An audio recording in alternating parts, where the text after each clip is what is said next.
Hindi pa muna makauuwi sa kanilang mga tahanan ang nasa higit 10,000 residente na apektado ng nagdaang mga wildfire sa Los Angeles, California. Karamihan din kasi sa mga kabahayan ay tinupok na ng apoy at hindi pa rin naalis ang posibilidad na muling pagsiklab ng panibagong sunog. Yan at iba pang mga napapanahong balita mula sa iba't ibang panig ng mundo sa Global Headlines Report ni James Galange.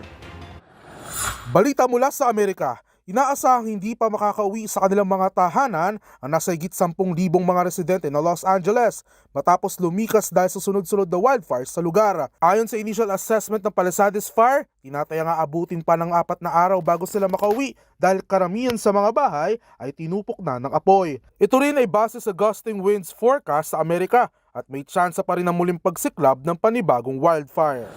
Samantala, sa nagpapatuloy na giyera sa pagitan ng Russia at Ukraine, napag-alamang patuloy pa rin ang pag-deploy ng sundalo ng North Korea para tulungan ng Russia sa Kiev. Dito, napaulat na aabot na sa 300 North Korean soldiers ang nasawi at higit 2,700 naman ang sugatan sa gitna na nagaganap na giyera. Ayon yan sa impormasyong nakalap ng spy agency ng Seoul at sinabing nagpadala pa umano si North Korean leader Kim Jong-un na higit 10,000 sundalo patungong Russia.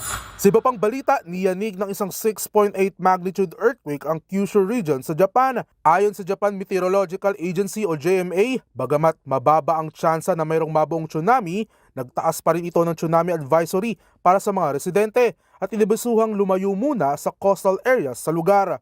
Wala namang napaulat na nasawi o nasirang mga istruktura mula sa nangyaring lindol.